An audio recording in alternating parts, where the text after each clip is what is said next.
हो गया, स्टार्ट करो।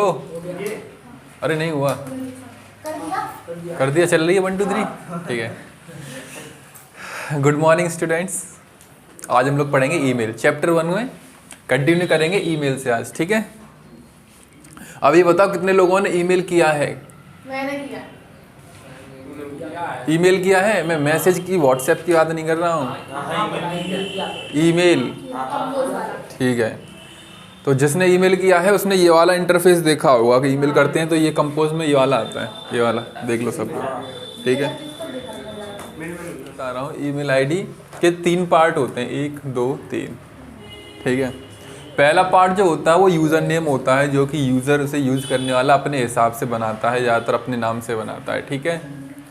तो यूज़र नेम जो है वो कौन सी साइट पर है, ठीक है, @ ही होता रहा है। तो मतलब जीमेल की वेबसाइट पे आपकी ईमेल आईडी बनी हुई है, ऐसी ईमेल आईडी आपकी उस पर ही बन सकती है, आउटलुक पे ही बन सकती है। मतलब कौन से प्लेटफॉर्म पे अपनी ईमेल आईडी बनाई, gmail.com पे। ये चीज़ तो ये बताएगा, डोमेन नेम हमें ये बताएगा कि किस वेबसाइट पे हमारा ईमेल आईडी बना हुआ है, जीमेल पे बना हुआ है या आउटलुक पे या फिर याहू पे या रेड ऑफ मेल पे, किस पे बना हुआ है।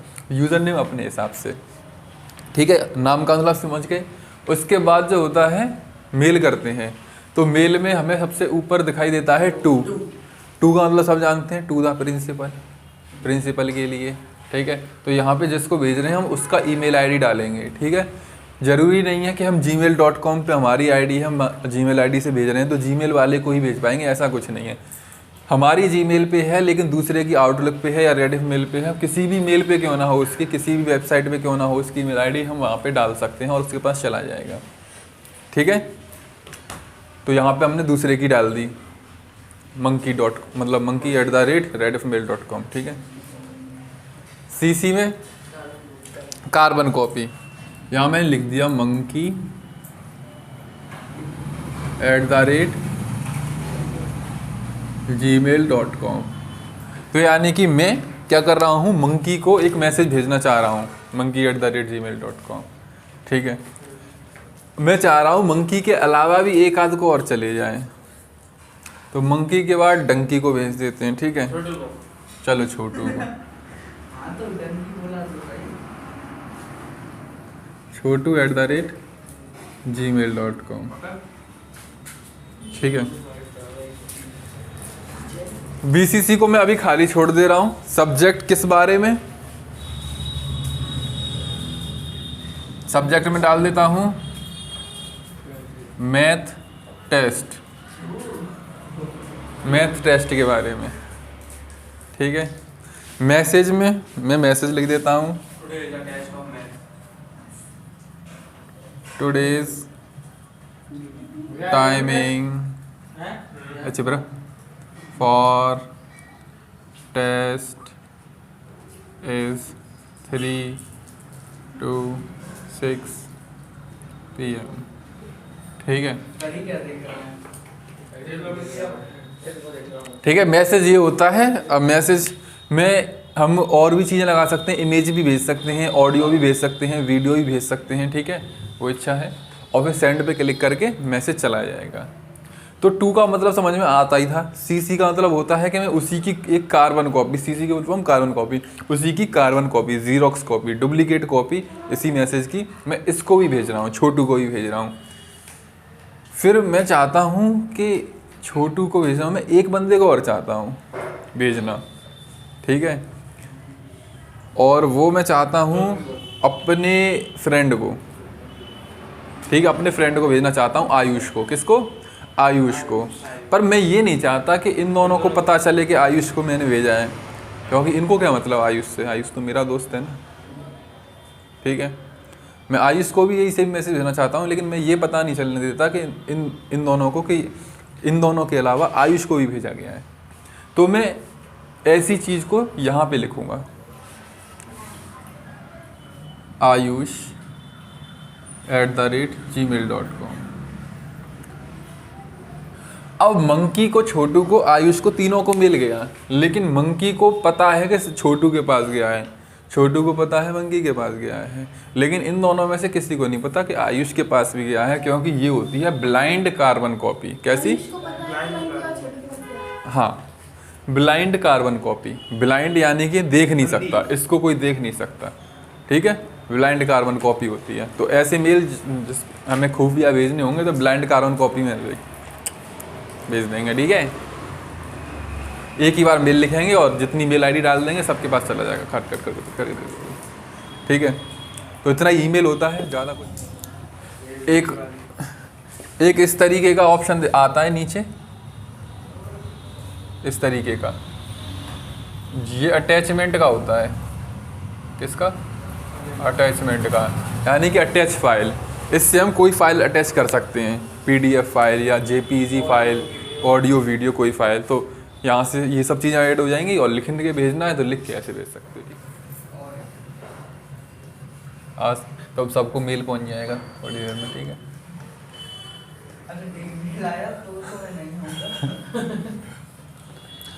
अब पढ़ते हैं डब्लू और डब्लू। एक बड़े डब्लू के नीचे पूरे 50 करोड़, देखिए डब्लू।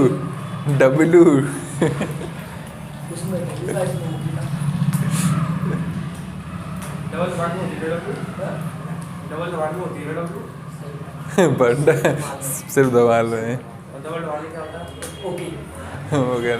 उसका वो कहता पप्पा आगे जाना है, पीछे एयरपोर्ट है। लालटेन दिख रहा है, लालटेन दिख रहा है। तो अब का नाम क्या? बबन। मेरा नाम सिर्फ एक बार बबन है, तो एक बार बबन। धमाल से बढ़िया पिक्चर कोई नहीं लगती मुझे, डबल धमाल तो देखा है। हाँ वो तो अच्छी है, डबल धमाल अच्छी नहीं है इतनी, धमाल बढ़िया है। सेम ही है वैसे, उसमें थोड़ी ज़्यादा है। धमाल में जो डबल धमाल में थोड़े बुड्ढे बुड्ढे हो गए हैं ये लोग, इसलिए सही लगता है, धमाल में सही लगते हैं।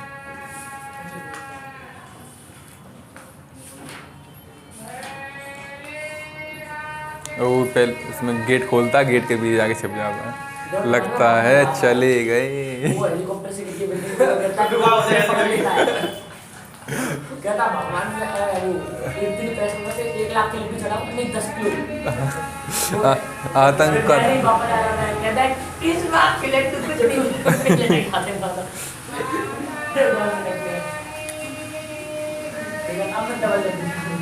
अच्छा सुनो, डब्लू और डब्लू, इसकी फुल फॉर्म बता दो। ठीक है, इसको बताने से पास नहीं हो पाओगे, लेकिन वर्ल्ड वाइड वेब। आज लगभग हम कोई भी साइट ओपन करें तो लगभग हर साइट के पीछे हमें www होता है, लगभग हर साइट के पीछे। इसका मतलब ये नहीं है कि हम इंटरनेट पे साइट खोलेंगे तो www लगाएंगे। अभी भी कुछ साइटें ऐसी हैं जहाँ पे www ना लगाएं तो भी काम हो जाता है, ठीक है। तो क्या www ही इंटरनेट है? इंटरनेट का मतलब www? नहीं, ऐसा नहीं है। शुरुआत में जब इंटरनेट बना था, स्टार्टिंग हुई थी इंटरनेट की, प्राइवेट नेटवर्क्स बन गए थे, वर्ल्ड में इंटरनेट फैल गया था, लेकिन इंटरनेट एडवांस नहीं हुआ था जितना आज तुम्हें दिखता है। बहुत ही प्री स्टेज पे था इंटरनेट। तब इंटरनेट पे कुछ भी नहीं हो पाता था जो हम आज देख रहे हैं, ये समझ लो, ये कुछ भी नहीं हो पाता था। सिर्फ एक चीज़ हो पाती थी कि वेब ब्राउज़र खोला, हमने डाला गाय पर निबंध, खटाक, तो आज 50 लिंक आते हैं ना, 50 लिंक नहीं आते थे, सीधे निबंध ही आता था, गाय पर निबंध, ठीक है। जो हम आज करते नहीं है, 50 लिंक मिल गए, उसमें एक एक लिंक पे खोल खोल के देख रहे हैं, एक एक लिंक पे। लिंक नाम की चीज़ ही नहीं थी, लिंक नाम की चीज़ ही नहीं थी, तो खोल के देखना तो छोड़ दो। केवल इतना पॉसिबल था कि आप कोई चीज़ सर्च करोगे और सर्च से रिलेटेड केवल टेक्स्ट आएगा, ऑडियो वीडियो इमेज कुछ नहीं। समझ रहे हो ना? ऑडियो वीडियो इमेज कुछ नहीं, क्योंकि 20 साल पहले चले जाओ तो उसी इंटरनेट में इतनी स्पीड नहीं होती थी कि एक गाना डाउनलोड कर लो, एक गाना डाउनलोड करने में आधा घंटा लग जाता था, क्योंकि 20 साल पहले जाओगे तो 2G का ज़माना था। 2G के ज़माने में एक वीडियो का गाना तुम HD में डाउनलोड नहीं कर सकते, 1 घंटे से ऊपर हो जाएगा और फिर बाद में दिखाएगा कि 60-70% होगी फेल। एक गाना डाउनलोड करने में पूरा दिन निकल जाएगा तुम्हें। तो जब फर्स्ट जनरेशन का इंटरनेट होगा तब तो ये सब छोड़ दो कि ऑडियो वीडियो तुम्हारी जाएंगी इंटरनेट पे, समझ रहे हो। और तुम सर्च कर पाओगे, क्योंकि सर्च तो हम खट जाने कितने पेज खोल के देख लेते हैं, नहीं जी अच्छा नहीं है, जी अच्छा नहीं है, जी अच्छा नहीं है। इतनी स्पीड होगी क्या उस ज़माने में? जब एक गाना डाउनलोड नहीं हो पा रहा 1 घंटे में, तो तुम बार बार खोल के क्या देख पाओगे? इतनी स्पीड होगी क्या उसमें? नहीं होगी। तो ऑडियो वीडियो कुछ नहीं, सिर्फ गाय पर निबंध, खट पूरा निबंध आ गया, वही पता नहीं कितनी देर में आता होगा उस ज़माने में। टेक्स्ट भी आ गया, उसे देख लो, पढ़ लो, लिख लो, और कुछ नहीं होता। तो जितना भी सर्च होता था उस ज़माने में टेक्स्ट पे होता था, और कोई लिंकिंग नहीं आएगी कि इस पर क्लिक किया, उस पर क्लिक किया, ये खुल गया, वो खुल गया, या दूसरी साइड खुल गई, या तीसरी साइड खुल गई। नहीं, जो आना है सो सर्च करके सीधे आ जाएगा, ठीक है। तो इस तरीके का इंटरनेट था, केवल इन्फॉर्मेशन देने के लिए, केवल इन्फॉर्मेशन देने के लिए। वो टेक्स्ट के फॉर्म में सिंपल इन्फॉर्मेशन सीधी आएगी, कोई ऑप्शन नहीं है, ठीक है। एक ही पेज पे आएगी जो कोई आनी है, बस कोई दूसरे तीसरे पेज पे जाने की ज़रूरत नहीं है, और नहीं तो फिर लिंकिंग ही हो जाएगी, ठीक है। तो यानी लिंकिंग जैसी कोई चीज़ नहीं थी उस ज़माने में, ऑडियो वीडियो कुछ नहीं, सिर्फ टेक्स्ट। फिर जब ज़रूरत तो पड़ी होगी इन्हें ऑडियो वीडियो टेक्स्ट की लिंकिंग की, ठीक है। तो ये जो समस्या थी, ये समस्या हल करी www ने। उससे पहले कोई भी साइट जो होती थी, या फिर पहली बात तो साइट ही नहीं होती थी, मैं साइट बोल ही क्यों रहा हूँ, केवल कंप्यूटर्स कनेक्टेड थे, ठीक है, कंप्यूटर्स कनेक्टेड थे, ठीक है। हमें केवल सर्च इंजन पे जाके सर्च करना है, हम कोई साइट सर्च ही नहीं होती। जैसे आज हम सर्च करते हैं youtube.com, कोई .com नहीं होता था, सीधे जो तुम्हें इन्फॉर्मेशन चाहिए वो सर्च करो। आज क्या करते हैं, पहले google.com खोलते हैं, वेबसाइट खोलते हैं, फिर सर्च करते हैं। पहले सीधे सर्च करो, सीधे हमें चाहिए प्रोजेक्ट फाइल पे कुछ, तो प्रोजेक्ट फाइल कैसे बनाएं, सीधे सर्च करो, और उस पर टेक्स्ट में लिख के आएगा ऐसे ऐसे बनाएं, ऐसे ऐसे बनाएं, समझते रहो उसे कैसे कैसे बनाएं, ठीक है। तो वेबसाइट भी नहीं थी उस समय, क्योंकि वेबसाइट का मतलब ही लिंकिंग है, ठीक है। तो ये जो लिंकिंग की समस्या थी, जो नहीं हो रहा था उस समय, वो www ने सुलझाई। इसने बताया नहीं, मतलब इसने करके दिखाया। इसने करके दिखाया कि कई सारे पेजेस, अभी क्या होता था, जैसे सर्च किया तो किसी कंप्यूटर में डला हुआ है कोई PDF फाइल, तो वो PDF फाइल खुल के आ गई, वो हमने देख ली। दूसरा सर्च मारा फिर हमने, तो दूसरी PDF खुल के आ गई, उसमें तो कोई लिंक है नहीं, दूसरी PDF खोलने का क्लिक करके हमें हर बार सर्च ही मारना पड़ेगा अगर दूसरा PDF खोलना है, और PDF ही खोलेगा, उसके अलावा तो कुछ खुलेगा नहीं उसमें, टेक्स्ट ऑडियो वीडियो। तो जितना तुम्हें सर्च मतलब दूसरा खोलना, उतना ही उसमें बाहर लिख के सर्च मारो उसमें, सीधी बात ये है, ठीक है। तो उसने क्या किया, www ने जो जितने भी पेजेस थे, वेब पेजेस थे, अलग अलग कंप्यूटर्स में, वर्ल्ड के अलग अलग कंप्यूटर्स में, या फिर सुपर कंप्यूटर्स में बोलूँ, ठीक है, सारे वेब पेजेस को आपस में लिंक कर दिया। क्या किया, लिंक किया, और लिंक करने के बाद फिर कई सारी वेबसाइट भी बनाई, ठीक है। उन वेबसाइट्स को भी आपस में लिंक किया। आज क्या होता है, एक वेबसाइट पे है, क्लिक किया, दूसरी वेबसाइट पे पहुंच गए क्लिक करने से ही, ठीक है। तो वेबसाइट्स को लिंक किया, वेब पेजेस को लिंक किया, जब लिंक किया तो फिर ऑडियो वीडियो टेक्स्ट भी उसमें डालने लगे, शुरू हो गए, ठीक है। तो ये सब चीज़ जो आज लिंकिंग का ज़माना देख पा रहे हो, क्लिक वगैरह कर पा रहे हो, ये प्रोवाइड कराया www ने। वर्ल्ड वाइड वेब फिर से वही जाल, ठीक है। जाल इंटरनेट का तो बन चुका था, लेकिन वेब पेजेस का जाल नहीं बन पाया था। तो इसने हमें किसका, वेब पेजेस का जाल बना के दिया, किसने, www ने, ठीक है। तो समझ में आ गया www क्यों लगाया जाता है, इसीलिए लगाया जाता है। जितना भी हम लिंकिंग का काम उस पर कर पा रहे हैं, वो इसी की वजह से कर पा रहे हैं। अगर ये नहीं होता तो आज कोई पेज आपस में लिंक नहीं होता, वैसे ही सर्च मार रहे होते पुराने ज़माने की तरह, ठीक है। इसके कुछ फीचर्स हैं, देखो ये जो वर्ल्ड वाइड वेब का प्लेटफॉर्म है, बात नहीं, जो ये वर्ल्ड वाइड वेब का प्लेटफॉर्म है, ये बहुत ही यूज़र फ्रेंडली है। यूज़र फ्रेंडली से मतलब है, ये आप गूगल क्रोम पे चलाओ तो भी www.youtube.com खुल जाएगा। यही www का यूज़ अगर आप ओपेरा में करोगे तो वहाँ भी वही साइट खुल जाएगी। और यही मोज़िला है, मतलब दुनिया का कोई भी ब्राउज़र खोल लो, उसमें अगर ये चीज़ लगा करके खोलते तो खुल जाएगा। ऐसा नहीं है जैसे कल बोल रहा था बेस फॉन्ट, नहीं, ये तो केवल एक्सप्लोरर में ही चलेगा, इंटरनेट एक्सप्लोरर में, उसकी तरह नहीं है। ये जो www है दुनिया के सारे ब्राउज़र्स में काम करेगा, यानी कि कैसा है, यूज़र फ्रेंडली है। ठीक है, यूज़र फ्रेंडली है, यूज़र को कोई दिक्कत होने नहीं देगा। सबके साथ इसकी क्या है, फ्रेंडशिप है, सारे ब्राउज़र के साथ फ्रेंडशिप है, सब में काम करेगा। ठीक है, तो यूज़र फ्रेंडली समझ गए क्या। उसके बाद है हाइपर टेक्स्ट। क्या नहीं समझ में आया यूज़र फ्रेंडली? अरे वो सभी सारे किसी भी सारे वेब ब्राउज़र से यूज हो जाता है। यूज़र जो होता है हर एक ब्राउज़र पे इसका यूज़ कर सकता है www का। अगर ऐसा होता कि नहीं, अगर लिंकिंग का जो काम में काम करना है, क्लिक करके खुल जाए दूसरा तीसरा पेज, वो केवल और केवल इंटरनेट एक्सप्लोरर पर ही होगा, बाकी सारे ब्राउज़र पे तो वैसे ही होगा पुराने तरीके से। तो ये यूज़र फ्रेंडली नहीं होता, समझ गए। ये सब ब्राउज़र पे सपोर्ट कर रहा है www, तो ये यूज़र फ्रेंडली है। ठीक है,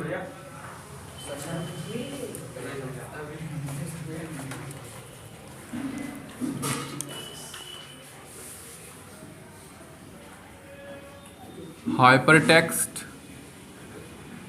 एंड हाइपर लिंकिंग, ये इसका एक फीचर है। पहली तो हाइपर टेक्स्ट और हाइपर लिंकिंग पर्यायवाची हैं। ठीक है, दोनों का मीनिंग एक ही है, सिनोनियम्स। जो लिंक हम वेब पेज देखते हैं तो जो लिंक होता नहीं है, लिंक उसका कलर अलग ही तरीके का होता है ना, और थोड़ी सी डिज़ाइन भी अलग होती है उसकी, जिससे हम पहचान लेते हैं कि लिंक है और इस पर क्लिक करके खुल जाएगा। सोचो सबका कलर और डिज़ाइन ब्लैक ही होती तो हम कैसे पहचानते कि ये लिंक है, उसमें तो बहुत सारा लिखा हुआ है नहीं। तो लिंक जो होता है उसका कलर और डिज़ाइन थोड़ा सा अलग कर दिया जाता है, इससे पहचान ले यूज़र कि ये लिंक है। ठीक है, तो ये हाइपर टेक्स्ट जो ये लिंकिंग की प्रॉपर्टी है, ये भी किस में है, इसी की है। तो ये तो मैंने पहले ही बता दिया था तुम्हें कि www क्या होता है, लिंक प्रोवाइड कराता है। क्या लिंक, लिंकिंग फैसिलिटी इसमें होती है। ठीक है, दूसरा पॉइंट हो गया, लिंकिंग फैसिलिटी है इसमें, वेब पेजेस को आपस में क्या करता है, लिंक करता है। तीसरी फैसिलिटी जो इसने इंटरनेट को दी, इंटरनेट तो था ना, इसने इंटरनेट में केवल क्या किया, इसने www ने केवल उसमें इंटरनेट में फैसिलिटीज़ बढ़ा दी हैं, लिंकिंग की फैसिलिटी बढ़ा दी, यूज़र फ्रेंडली कर दिया कि सब वेब ब्राउज़र पे चलेगा। ठीक है, तीसरी फैसिलिटी जो इसने दी वो दी मल्टीमीडिया की। पहले केवल टेक्स्ट में आ रहा था सब कुछ इंटरनेट पे, अब ऑडियो में, वीडियो में, इमेजेस में आने लग गया। तो इसने मल्टीमीडिया की फैसिलिटी दी इंटरनेट को। ठीक है, उसके बाद है इंटरैक्टिव। इंटरैक्टिव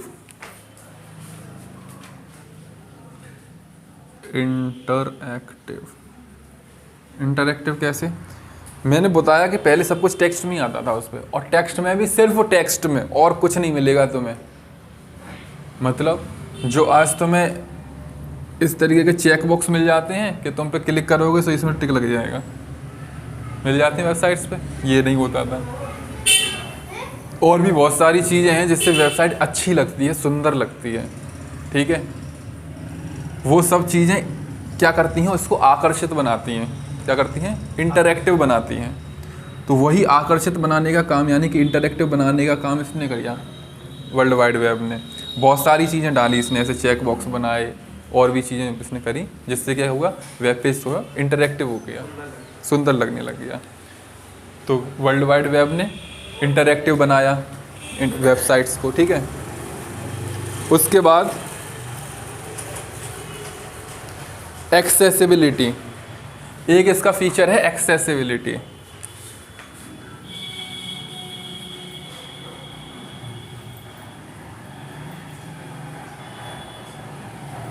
ये इंटरनेट की उस ज़माने की बात हो रही है जब हर सुविधा हर इंसान के लिए नहीं होती थी, जब छुआछूत, कास्ट, रिलीजन, धर्म बहुत ज़्यादा माना जाता था कि भाई तुम तो चमार हो, तुम क्यों पढ़ाई कर रहे हो। तो मैं तो लेटरिन ही साफ करनी है। ठीक है, ये उस ज़माने की बातें हैं। तो उस ज़माने में इसने एक्सेसिबिलिटी सबको दी थी, चाहे वो किसी भी कास्ट का हो, चाहे किसी भी रंग का हो, चाहे किसी भी धर्म का हो। इसने www ने, मतलब इंटरनेट जो है कोई भी चला सकता है उस समय। ठीक है, ऐसा नहीं है कि मैं ये जो फैसिलिटी है ये सिर्फ अमेरिका के गोरे लोगों को ही मिलेंगी, इसको काले लोग भी चला सकते हैं। ऐसा नहीं है चलो इंडिया में चला तो लेंगे लेकिन इसको चमार नहीं चलाएंगे, उनके हाथ गंदे होते हैं, नहीं चला लेंगे। ठीक है, तो ऐसा कुछ नहीं था, सबको एक्सेस था इसका, सब लोग चला सकते हैं, बस डेस्कटॉप चाहिए, इंटरनेट चाहिए, काम। उसके बाद है कैशिंग।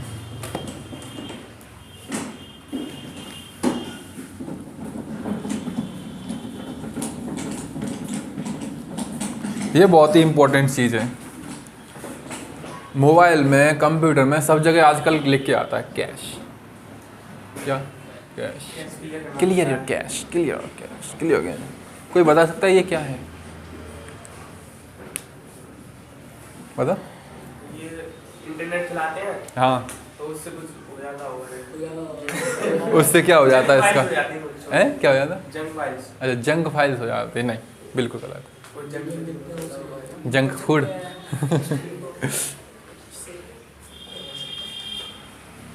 क्या इंटरनेट के साथ दोस्ती? उसी का नाम है कैश।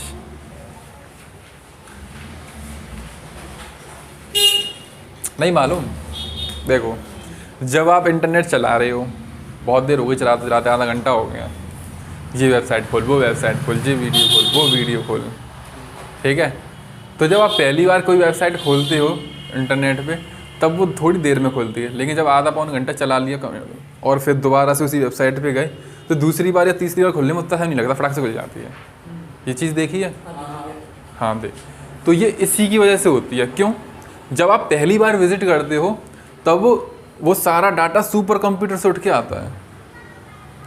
फिर आप उस वेबसाइट पे जितनी देर काम करते हो ना, उतनी देर में वो जो जो उस स्क्रीन पे दिख रहा है वो सारा वो सेव कर लेती है अपनी हार्ड डिस्क में, कंप्यूटर हार्ड डिस्क में सेव कर लेती है। उसी को हम कहते हैं कैश। अभी आप चला रहे हो ना इंटरनेट, अभी आपने इंटरनेट बंद नहीं किया है, चला रहे हो, ये डाटा सेव है। फिर आपको मना है, अरे नहीं, आप कोई प्रोजेक्ट ढूंढ रहे हो छापने के लिए, एक वेबसाइट खोली, अच्छा नहीं है, बड़ा है, दूसरी खोली, इसमें तो स्पेलिंग ही समझ में नहीं आ रही, तीसरी खोली, इसमें तो बहुत ही ज़्यादा छोटा है, पहले वाला ही सही था, पहले वाले पे दोबारा गए, तो पहला वाला भले ही पहली बार में देर में खुला था, लेकिन अब क्लिक करते ही फट से खुल जाएगा। क्यों? क्योंकि अब इस बार वो डाटा सुपर कंप्यूटर से उठ के नहीं आया, इस बार वो डाटा तुम्हारे कंप्यूटर से ही उठ के आया, तुम्हारे कंप्यूटर की हार्ड डिस्क से ही आया। समझ गए? वो डाटा भी कंप्यूटर की हार्ड डिस्क में सेव था, जिसको हम कहते हैं कैश।